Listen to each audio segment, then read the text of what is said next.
for people that are not familiar with Storywork, what is the basis of Storywork, and why should we be doing it? Most of us have very little awareness of the actual words that we use, and even less awareness of the impact that they have on us. And when one examines the actual like words that are coming out of your mouth, right, that would maybe come out of your hand onto the page, or the words that are bouncing around in between your ears and your brain that you don't verbalize, right, that voice that you hear, you thinking, right, those are words. I'm talking about the same thing here. Those are all synonymous. Like the words that we use create the stories that we tell ourselves, right? Our perception of the world, how we view ourselves in the world around us. And those stories become our truth. You know, the phrase perception is reality, right? Like if I think, you know, if the actual words, I'm such a fucking idiot, come out of my mouth, you know, in conjunction to, you know, I forgot my phone in the car. I'm such a fucking idiot. Yeah. Right? Like me saying that, like I just felt like a little like buzz, like a little like pop in my sternum of like, dude, you shouldn't say that shit. You know what that means? Yeah. Because I have the awareness of simply in a joking manner saying that about myself. That's a check in the wrong fucking box of how I view myself and how I want to carry myself and how I actually carry myself. And I've found that Storywork is the through line between all other aspects of health and wellness and personal development.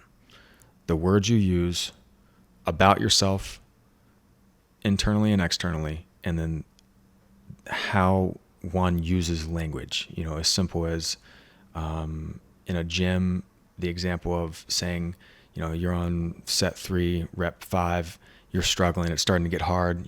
Your body gives you those signals we were talking about earlier, and I'm your coach, and I say, don't stop. And like, all right, maybe you get 6, maybe you get 7, maybe you get 8. Don't stop, Zach, don't stop.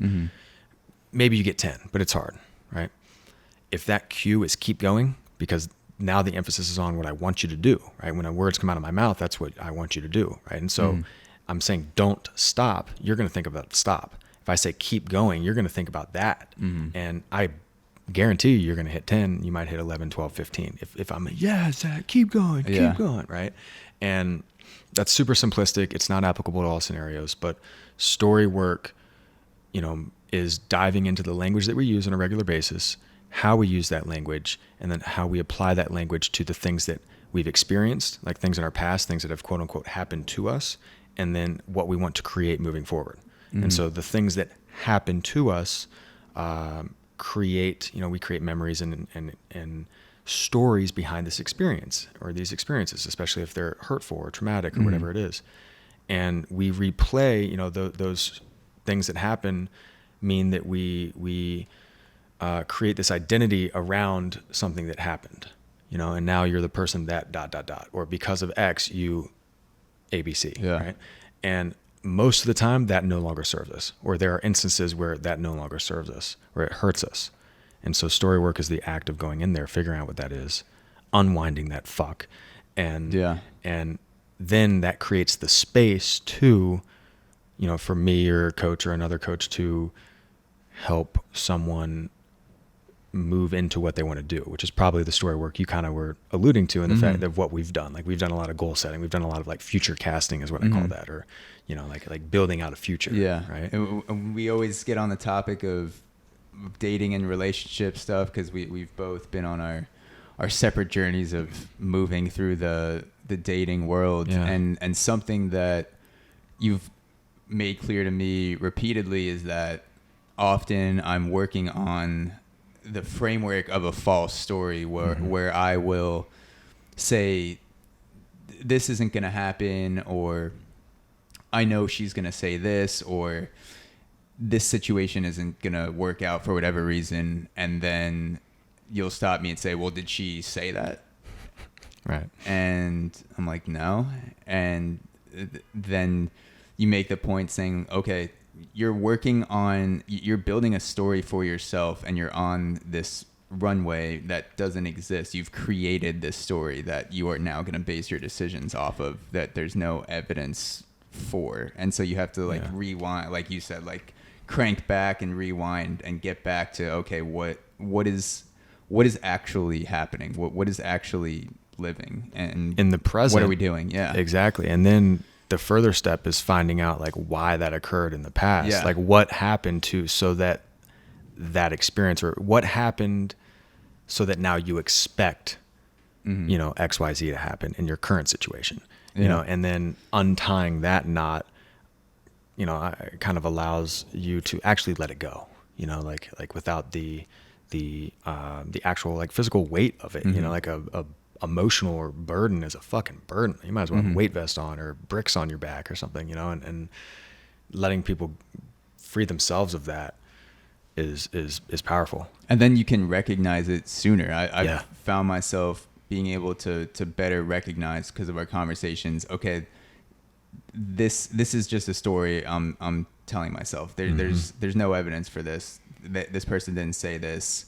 This didn't even happen yet. I'm worrying and waiting about something that I've created. So I need to get back to that present moment. Even just, and I just said it, even saying words like just, I just want to talk to you. Why didn't I say I want to talk to you? Because I'm using the just as a qualifier, because if that person says no, I'll feel better about it because I said I just want to talk to you, so it doesn't mean as much to me. But if I say I want to talk to you, then that makes me feel more direct and powerful, and rejection seems worse the more you put yourself out there. So it's like you're qualifying yourself with the just.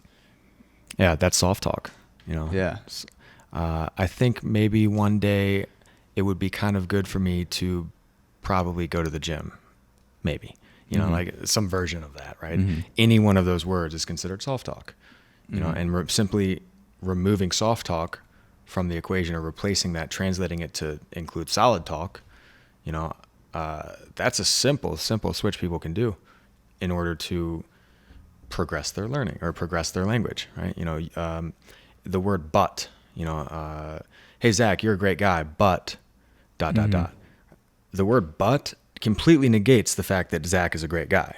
Yeah. And I'm a great guy. Yeah, you're a great guy, but you're such an asshole when yada yada. Whereas if it's like Zach's a great guy and like you're such an asshole when ... it doesn't negate the fact that you're a great guy. It's just an additional thing, right? And so there's so many examples of how that language, just language that is learned, we can unlearn those patterns and we can unlearn those things. And what I love about what the quarantine, this kind of COVID environment has done for my coaching practice is it's forced us to go remote in many ways.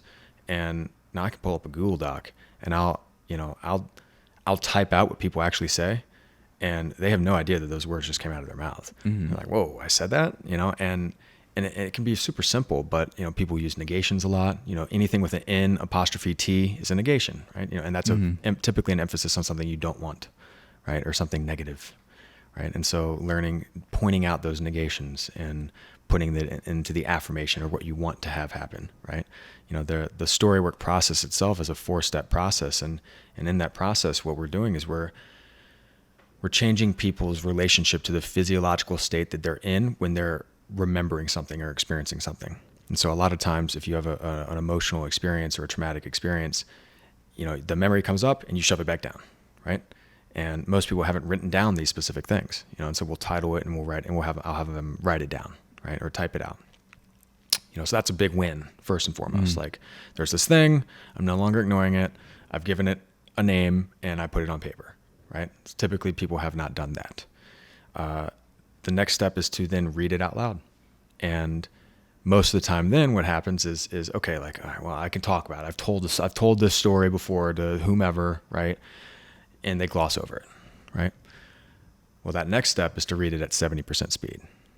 And so now those things that they glossed over, that's just part of their story that they're not actually thinking about, by slowing down their rate of speech, that slows down their breath.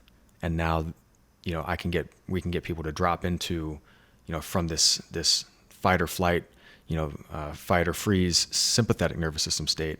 You can actually A, feel that as opposed to numb it over or ignore it, or B, potentially even drop into that parasympathetic nervous system state, that rest and relax, feed and breed, that processing state. And so people are maybe reliving this experience or going through this experience, but they're doing it in a way that they've never, in a physiological state where they've never experienced it before. They're going through this trauma, but they're in a calm state talking about it, right? And then we get them to breathe in between. And the breaths, volume in, length out, that's the meat of the entire equation, is where, you say, in September of 2019,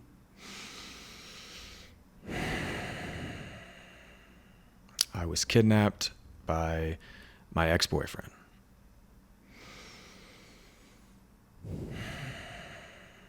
And then you dive into that whole story, and it turns this whatever the situation is, into something that you can actually process, and there's a phrase that we like to use where pepper burns twice.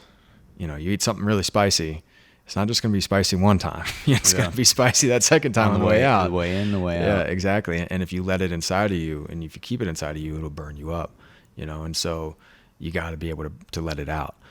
And that's the beautiful thing about Storywork, because the unofficial fifth step of the Storywork process, and what I really love to do and what makes the Google Doc so beautiful here is, once you separate all that out, that individual is breathing slower, they're in a different state, they've processed this a little bit differently.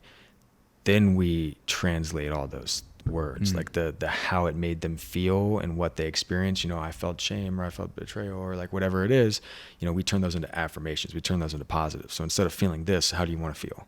I want to feel that. All right, great. And then that becomes the shit that you rep on a regular basis. That becomes your AM, PM affirmations. And so you take this fucked up thing that happened, or this thing that really affected you, or that you haven't gotten over, or whatever it may be, and that becomes the source of your greatest strength and kind of boost moving forward and where you want to go. And it's a really empowering experience for people.